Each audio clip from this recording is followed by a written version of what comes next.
Welcome to Marion County, your community partner. Happy New Year. Here we are at the first of the year, and we have another fabulous lineup of shows for 2014.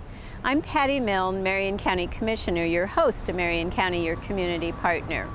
And starting the new year off today, we are here at the Marion County Courthouse, and our show is going to be covering the Marion County District Attorney's Office Victims Assistance Program.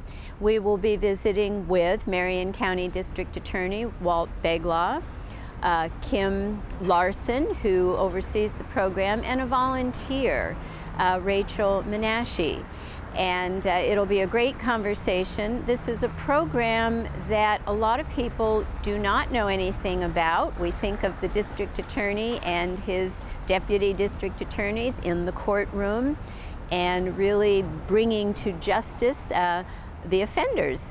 But this program, this Victims Assistance Program, is really a vital and integral part of all that our district attorney does, and it's so important. It provides the service to the victims, to the community, that really makes that justice happen throughout Marion County.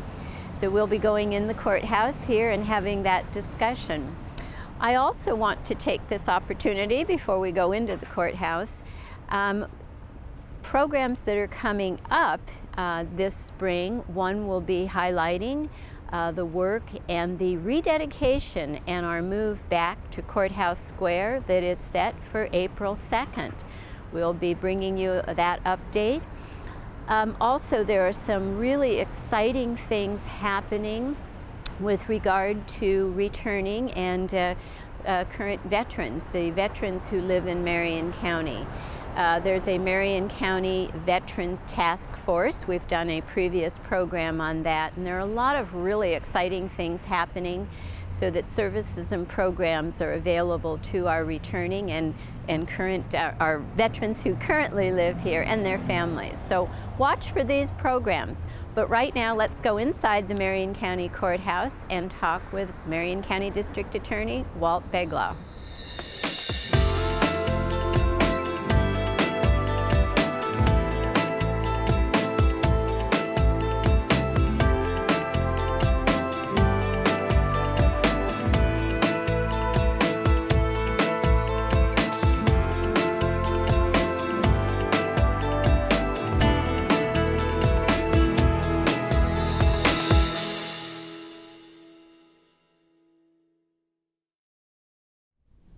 Good morning and welcome to Marion County, your community partner. Our show today is, we are located in fact here in the Marion County Courthouse in the District Attorney's Conference Room, and we're going to be talking about the District Attorney's Victims Assistance Program.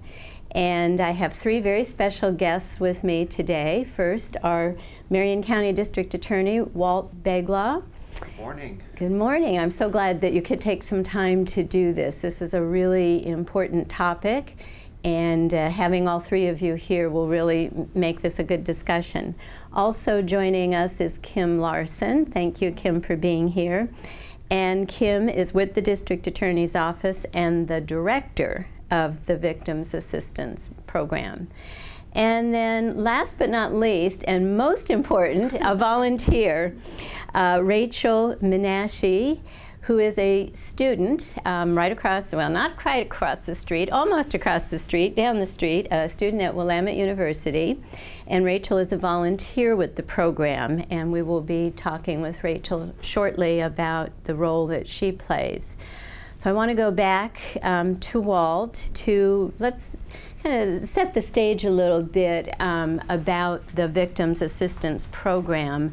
When we were talking about putting this program together, you think of the District Attorney's Office and your staff of attorneys going into court and getting the bad guys, and that's only one part of what you do. And this Victims Assistance Program is a very big, very important part, and doesn't get the attention it probably ought to, and that's why we're doing this program. So can you start, Walt, with giving us a little bit of background and how this fits into your overall office and all that your folks are involved in?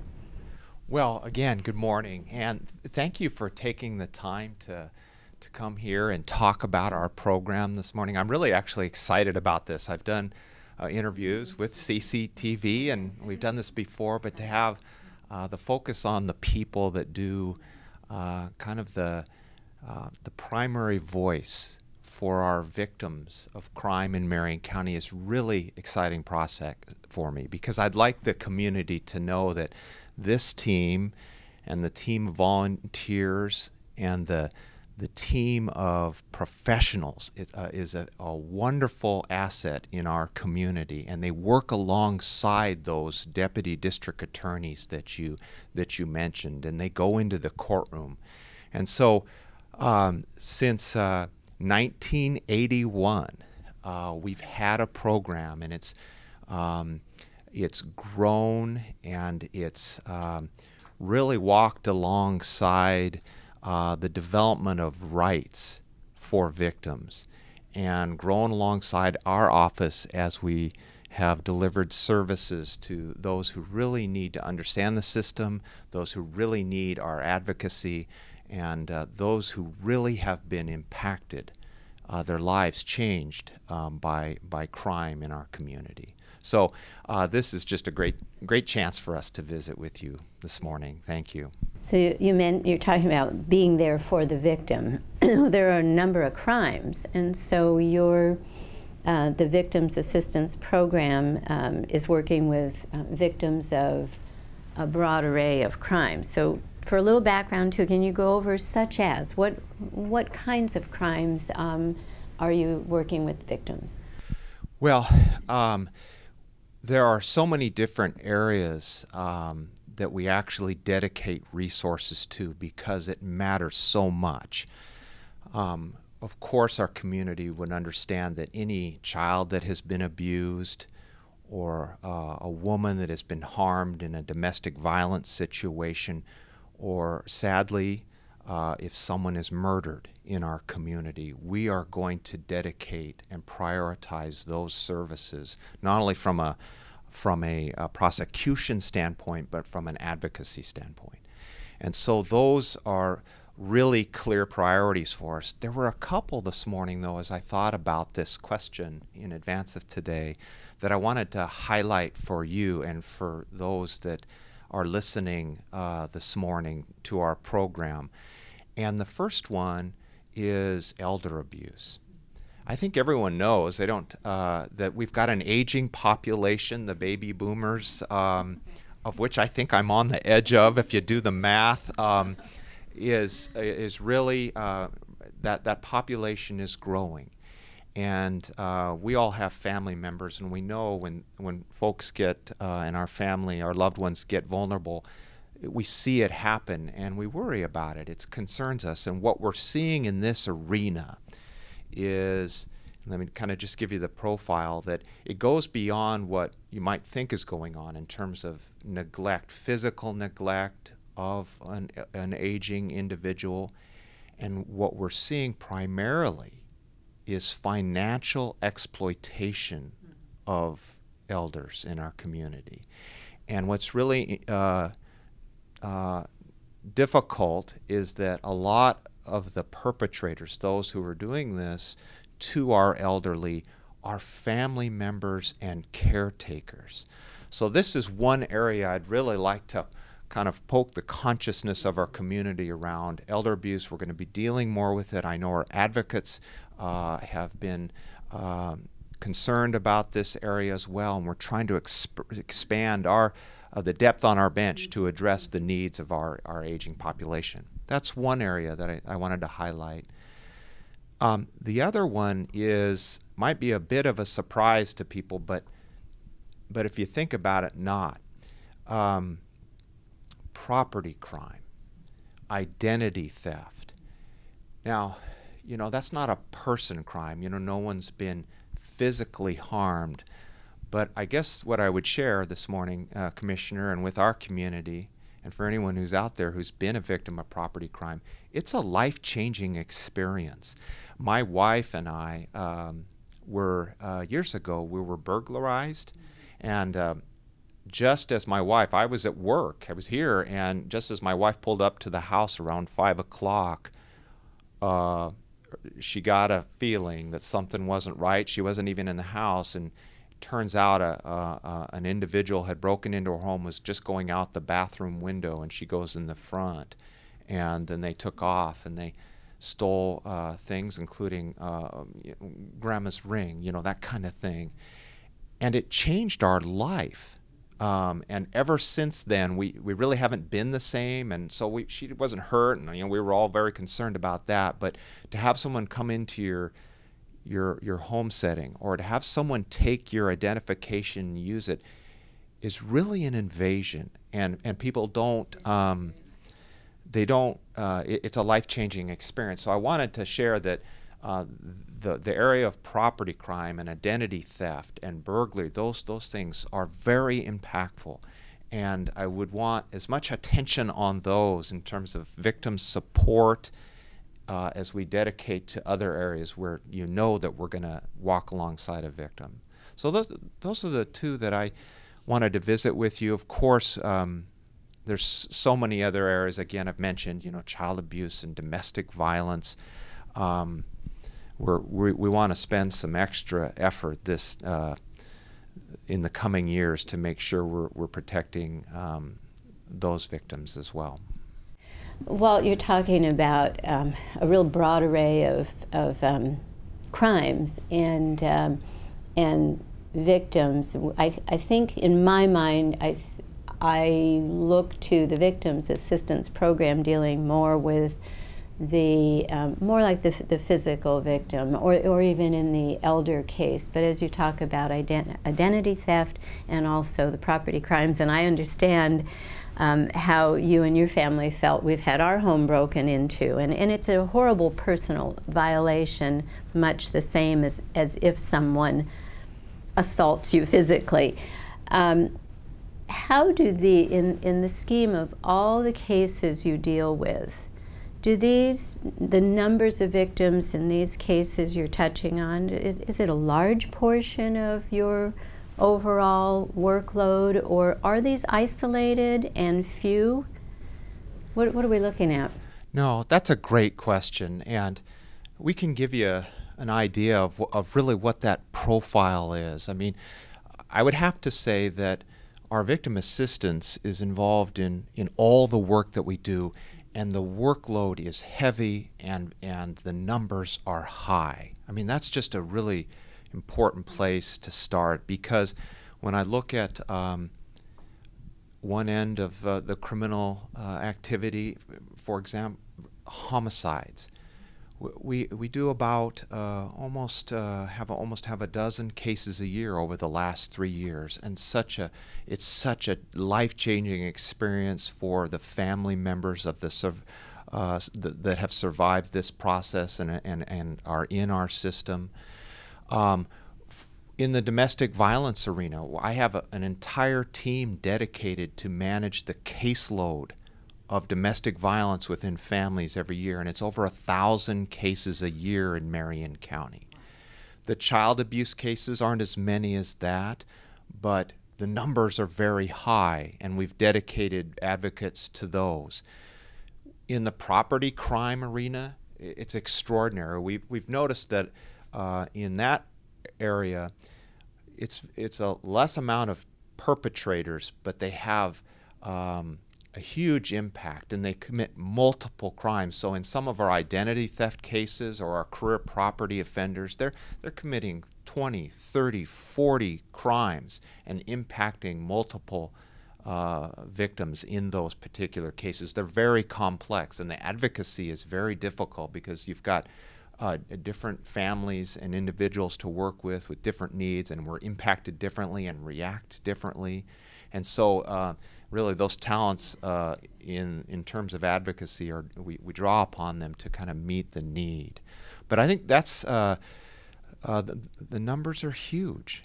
And again, and Kim can talk some more about that in terms of how we dedicate the resource to do our very best within the limited resources that we have. Good.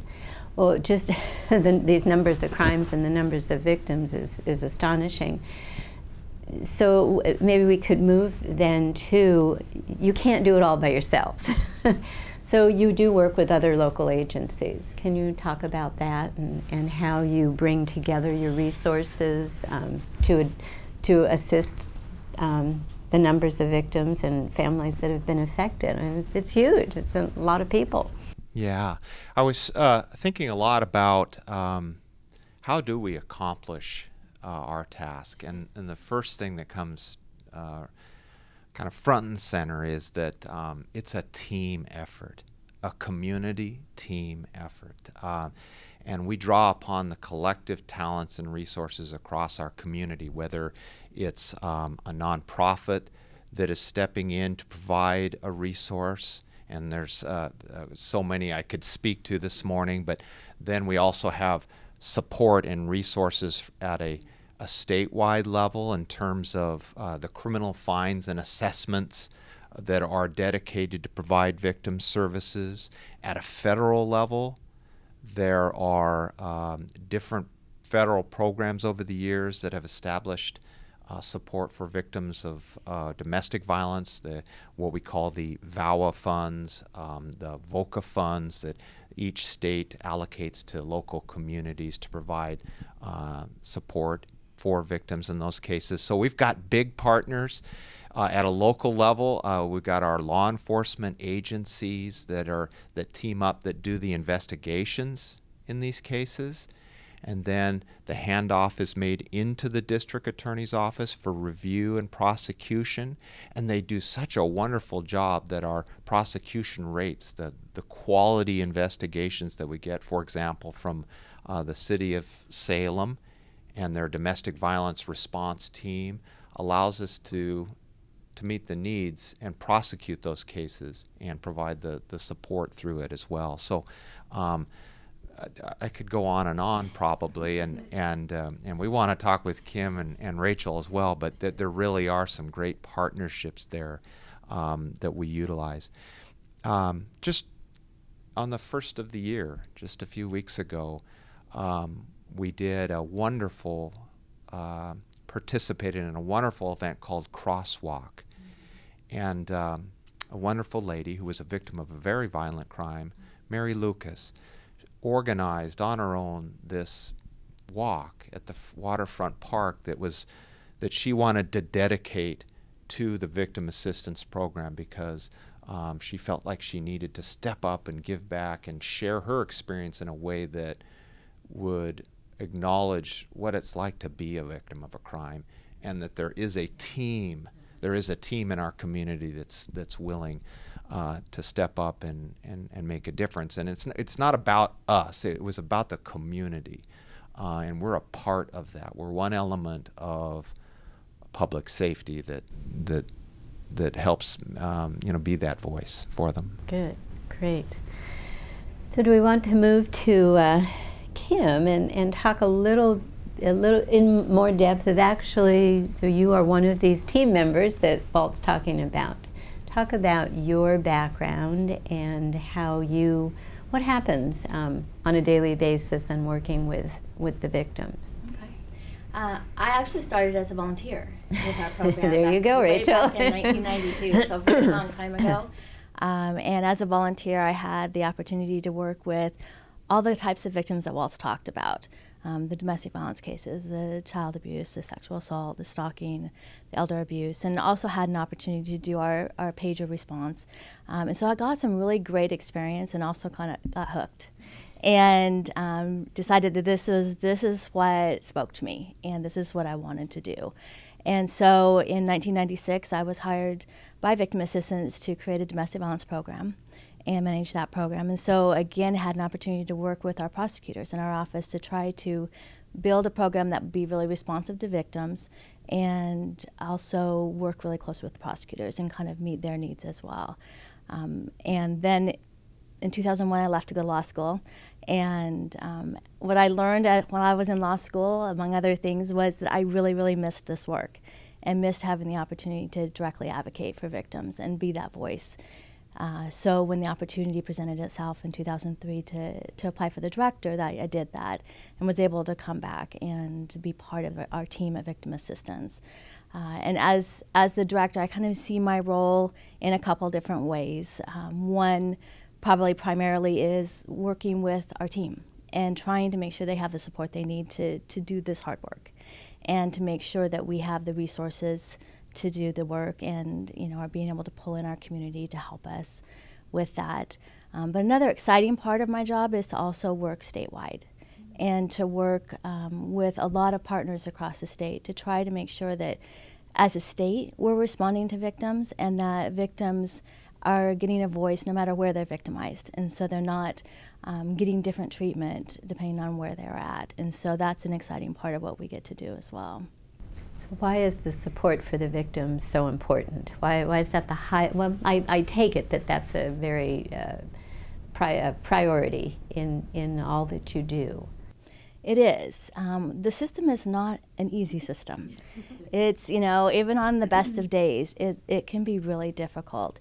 And it's very foreign to most people. Most people don't come into the system having had experience in the system. So they come in not knowing what we mean when we're talking about, well, there's an arraignment or a plea hearing and what that means. And on top of it, they're not just coming in on a good day, they're coming in after they've been victimized. So they're coming in having experienced trauma and into this foreign process with foreign language and terminology. And so it's really important that we have some system in place to try to minimize the trauma that the system can then impose on them, and to minimize the trauma they're experiencing. And so helping people navigate that process and understand that they have rights and how they exercise those rights, and that we're here to support and help them kind of start to move forward in their lives. So could you walk us through, a victim comes in, or you might be leaving here this morning and going and speaking with a brand new victim. So what's going to happen? What can that individual expect? Well, they're going to be able to expect that they're not going to be judged, and that they're going to be believed, and that we're going to try to meet their needs the best we can, and that's our priority. A lot of times victims come in and they're initially concerned with their safety. They're concerned with they don't have a place to live, possibly. If it's a domestic violence victim, they may have left their home. So they may not have a way to support themselves. They may not know how they're going to support their children, their family. And so we recognize that while it's important for us to be able to talk to people about the system and their rights and all those pieces, that until we deal with those basic human needs, that they're not going to be able to even take in any of the information we have to give them. And so our focus is always going to be trying to meet their needs, trying to connect them with resources and connect them with our community partners, and try to get their needs met so that they can make a choice about participating in the system and what that looks like for them. How long of a process is this for you in your role of victim? So you go through this, you meeting with somebody for an hour or most of the day, or what? Again, I'm hoping that those who are watching this program, maybe they've been victimized and they are fearful of coming because it's foreign, and they're not sure that anybody's really going to hear them. So what could you share with people to encourage them to work with you and with your office and the volunteers? I think just focusing on we're here for them, and they get to direct what we do for them. It's always going to be their choice, and we're not going to dictate for them what they need to do or should do. We're going to support them in their choices. And so our hope is that we can give people enough information so they can make informed choices about their safety or whatever their needs are. But we're going to try to surround them with whatever services they need, and we're going to focus on them as a person, and try to get to what they need to have accomplished. And in the process, hopefully, they'll have the information they need to make decisions about participating in the process or not, and being able to move forward. But we could, you know, sometimes we meet with them and it's 30 minutes and that's about the extent of what they're able to do at that point. And sometimes we're meeting with them for hours. And so it really just depends. And that, again, is directed by them and their needs. Is the contact you have with a victim, is it initiated by you, someone, and is it immediately after the crime is committed, or does it happen, the police have responded and someone hands them your car? How does it work? How? Both ways. We have a 24-hour response in our office, and so we provide a 24-hour pager response for sexual assault as well as homicides. And so if a victim were to walk into Salem Hospital and tell them that she'd been sexually assaulted, they would call an advocate. If she were to go to law enforcement and report that she's been sexually assaulted, they would call an advocate. And so our advocates are responding immediately and working with them through the process. If they decide they're going to report and there's a forensic exam, then the advocate's going to accompany them through that process and start working with them immediately. And so then we'll hopefully make that connection into our office so that that can just continue throughout the process. If it's not part of our response, then it would be the case gets submitted to the DA's office, and then we're reaching out and contacting victims and trying to help them understand kind of where the case sits and kind of see what their needs are and see how we can meet those needs. So we make a lot of phone contact initially with people, trying to make sure that they know we're here. And we also have a lot of people call into the office or drop into the office and with questions and seeking help. It's really one of the benefits of being in the courthouse has been that the information window here can just direct people to us, and they do that a lot when people say they need help with something and they're a victim.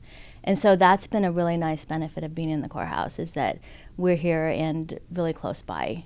But we get a lot of people that come in with questions. I think for me, one of the biggest misperceptions about what we do is connected with, I think people think that there has to be a criminal case in order for our program to help someone. And that's just not the case. If someone needs help with safety planning or with figuring out resource issues, we're more than willing to help them, whether they've reported a crime or not, whether they've chosen to report a crime. So let's back up to that. So because we're really talking, this is in response to a crime, and you're talking about maybe a crime has not been reported, or maybe not yet. What's the difference there? And again, I want to be sure anyone listening to this, maybe they're going, wait a minute, a crime hasn't been reported, and they themselves may feel they've been a victim, they did not report a crime. So speak to that a little bit, the difference there. Yeah, a lot of people don't choose to report the crimes that happen to them. And why do you, from your experience, why is that? I think there is a lot of fear about being part of the system. A lot of times there's a lot of fear about the offender and what may come from reporting. A lot of domestic violence victims will tell you that they were threatened, that if they told the police or told anybody. But there is also a lot of fear about how they'll be treated by the system. And so it makes it a really daunting thought to think about going and telling other people. A lot of victims have a lot of shame and embarrassment about their victimization, and they feel like they're going to be judged. And so what are you able to do to help alleviate those fears? I think the primary thing is we very often start out talking with victims about how we believe them and that they didn't do anything wrong and that the responsibility lies with the person who victimized them. And it's very interesting to watch people as they hear that come from us, because you can see this kind of change in their expression and kind of almost a weight lifted off their shoulders, like they weren't quite sure what to expect. And when they find that they're not going to be judged, it's just kind of like, okay, then I can get some help and I can use these services. But people come in very afraid of what they're going to face. And I think that's a primary reason people don't report their crimes. Good. Give us a little bit of a scenario of very, very brief, starting from beginning to end, and using an example of somebody very unsure, fearful of the system, not really helping them, and bring us to a happy ending. Always promise. Probably the thing that comes to mind most is working with a victim of domestic violence. And like I talked about a little earlier, is they come with a lot of other things and needs before they even want to start looking at the criminal justice process. And a lot of times they've been told, you know, no one's going to help you, no one's going to believe you, and so you just need to stay here because you're not going to have any better. And so when we have people who are supported and get their needs met and are able to connect with resources and find that they are able to kind of stand on their own 2 feet and they do have that strength to do that, and that there can be accountability for the person who hurt them, it makes a huge difference. We hear from victims all the time about what an impact our services made, and that they were able to leave a dangerous situation because of that, and they didn't know that they were going to be so supported and believed. And so people are able to make really life-changing decisions as a result of the services that they receive. Good.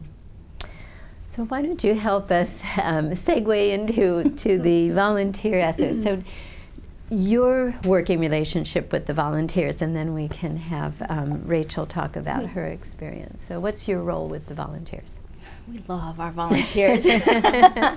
We have a really strong volunteer program, which I think is a testament to our community and the support that comes from our community for our program.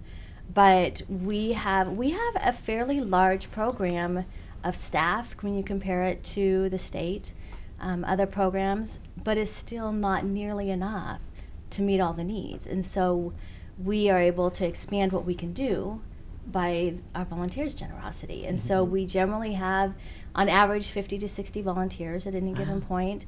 And they come from colleges, they come from community members who are retired, or people who just want to be able to give something back to the community. But we bring them in and we train them. We have a really intensive training process, as Rachel could talk about. But we do that because we know we want to give people the tools that they need. We don't want people to feel like they don't know what they're supposed to do in helping people. So we rely really heavily on our volunteers, and they help us accomplish all the things that we're able to accomplish, and we couldn't do it without them. Good. So Rachel, how did you get involved? And talk a little bit about this training, this intense training, and how it's helped you be a volunteer. So I got involved because Kathy Beach, who's the volunteer coordinator, came to my university and talked to my class about the possibility of joining the program. And it was a little bit daunting at first because I'm actually an intern, and so I'm in 20 hours a week. And when I was told that it was going to be 20 hours a week, it's like, okay, how am I possibly going to have things to do 20 hours a week? It turns out that 20 hours a week isn't enough. And the training it got us really prepared. Of course, there's always circumstances that we just can't foresee. But the good thing about victim assistance and having Kim around and having the other staff members around is that we're able to just go and ask them questions as they arise. But the training was, I don't even remember how many days it was now. It was 6 8-hour days for the basic training. That's impressive. And we had different people come in to talk about mandatory reporting, to talk about what the court process looks like. Kim was there the whole time, basically, talking to us about what we might expect and how to deal with those situations. Do you do role playing in the? Oh yeah. The role playing was pretty funny, actually. But it's really important practice, because I think that we live in a world where people are always telling you what to do and telling you how you should act and how you should feel. And the most valuable thing about victim assistance is that we take somebody who has had their choice taken away and we give them all the choice. And we say, okay, what are your concerns? And then they'll say, what would you do? And we redirect that, because it's not our job to tell them what to do, it's our job to empower them. And so I think talk more about that. I think that's a really important part of what you do. So. Okay. So what that looks like practically is, let's say somebody comes in and they're having safety concerns. Well, then my next question is, okay, what about your safety specifically? In your daily life, what are the circumstances in which you feel unsafe? And then just addressing those concerns. So let's say they feel like their abuser, if it's a domestic violence situation, has broken their phone before, while providing them with a 911 cell phone. And just kind of asking them questions to tailor it specifically to them, so that they don't feel like they're just another statistic or just somebody that a bad thing happened to, but they're a person whose life is being redeveloped and rebuilt up, and we're helping in that process. And I think that it's really empowering to not have choices made for you and to make your own choices, especially when you've been victimized. So this comes into perhaps too where other resources, you connect them with resources so they can make some of those choices about. Exactly. So there are all kinds of different programs within the community and within the greater state community that we're able to recommend to people. Mid-Valley Women's Crisis Service is a really helpful one that we refer people to a lot, especially if they want to meet other people who have been victims of a similar crime as part of their healing process, and maybe join a support group. There's just too many to list throughout the community, and the benefit of victim assistance is that we're able to contact those people on behalf of the victim or give the victim that information so that they don't have to go to 20 different places. They can just come to one place, get the contact info, and talk about what's going to be the most helpful for them specifically. Good. What's been the most rewarding aspect of working in this program and being a volunteer? I think that the most rewarding thing is seeing people shift from feeling like their victimization was their fault to understanding that it was the choice of the abuser to victimize them and that they hold no responsibility. Because there's a great societal misconception that if you're sexually assaulted, for example, that you were doing the wrong thing, you were in the wrong place at the wrong time. But the fact of the matter is that somebody made an active decision to violate you. And it's pretty powerful to see people make that transformation and realize that it in fact wasn't their fault, and just knowing that they're probably going to pay that forward in their life and impact that message on somebody else. And hopefully we can end a culture of violence with that knowledge, so that people do feel comfortable coming forward. Good. So Rachel, it sounds like you're talking mostly about sexual assault or domestic violence. So is that the area that you yourself like to focus on? Does it just turn out that those seem to be the victims, the greatest number of victims, while you are currently a volunteer? And I think it's for a couple of reasons. Most of the day cases that I have right now, and that's where I'm going to court with the victims, talking to them regularly, are domestic violence and sex crimes. And I think that that's just also where my heart is. I mean, I'm like a young female on a university campus, and so assaults are a problem. And I think that a lot of the times we have victims of sexual assault come in to the office, and I like to talk to them. And then I also do the pager response that she was talking about, that Kim was talking about. Yeah. Can you talk a little bit more about that? Part of the program. I think we may have some viewers who that could be really helpful, and just the knowledge that that's available. So pager response, basically you just sign up for a 24-hour shift wherein you're given a pager, and I actually got the pager and said, Kim, how do I use this? That was pretty funny. Now wait a minute, you're of the age where electronics. So you're given a pager, and it may or may not go off, but if it goes off, how pagers work, as you all probably know, I didn't, is that you call the number on it, and then oftentimes we're going to Salem Hospital to respond to a person who's been assaulted, whether or not they're choosing to report. So when somebody's been assaulted, they can report if they want to, or that evidence can just be sealed if they choose to report in the future. So we go to wherever it is that we're called, most of the time at Salem Hospital, and just explain to them what the process there is going to be like, and explain to them the resources that are available to them going forward if they want them. And we'll ask the victim, would you like us to stay in the room for the exam? Would you not? And then we just kind of put the ball in their court to decide whether or not they want the support. But the pager program, there are a lot of volunteers who just do pager, which is really, really great, because we need a person to be the main pager person and a backup person every day. It's 365 days a year. Am I right? Yeah. What knowledge does a volunteer need to have? And I think I'd be a little nervous at having a pager and having to respond. And maybe this goes back to the training. How does that work? I mean, what do you need to know? What if a volunteer says, yes, I'll take a pager? Does this require anything special knowledge? There's a specific training for sexual assault response, where basically you just learn about the nature of victimization. We learn about possible reactions that we might expect. That's what I'm trying to get at. What do you need to? How will you know how to respond to a call? With every person, it's really different. So it is a little nerve-wracking at first, but what you learn is that you get there and that a person is just so happy to have somebody there to support them that there's not too much to be afraid of. But the training is pretty comprehensive and just the types of behavior that we're going to expect to be seeing. And then the training also prepares you that if you don't see that behavior, don't freak out. That's probably normal too, and there's no right way to respond to a victimization. And we learn a lot in the training about how the hospital staff is so helpful and supportive, and the types of nurse that's going to be there, the type of exam, specifically what they're going to do, so that we can answer all of those kind of small questions for the victim that might be daunting to them. Good. So have you been called often while you've been on duty with your pager? I have been called, I've actually, in the 4 months that I've been doing this, I've only been on pager 3 times now, and I've been called once. I'm actually doing it 3 times this week, so we'll see what happens. And yeah, I was shaking in my boots when I got the call, but then I went and I realized that this is just a person who needs support. Just like when I've, obviously it's not the same thing at all, but we all need support sometimes. And so I just got there and really let her direct our discussion and what she wanted. And so it's pretty natural. It's more natural than it seems when you're in the situation. And I would really encourage anyone who wants to volunteer for the pager program to do it. And that's what I wanted to ask you next. What can you say to, whether they're college students or other people, what would you say to encourage people to become a volunteer?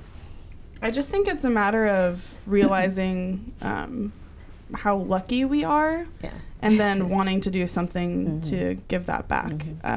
It's impossible to describe how impactful this experience has been, and I'm sure it will continue to be. And I think that anyone who does it, and anyone who volunteers, male or female, will come to learn that just helping people in this way and empowering people and fighting against victimization rather than passively accepting it is beneficial for your life and for the life of the people around you. So are you looking at taking this experience into your future?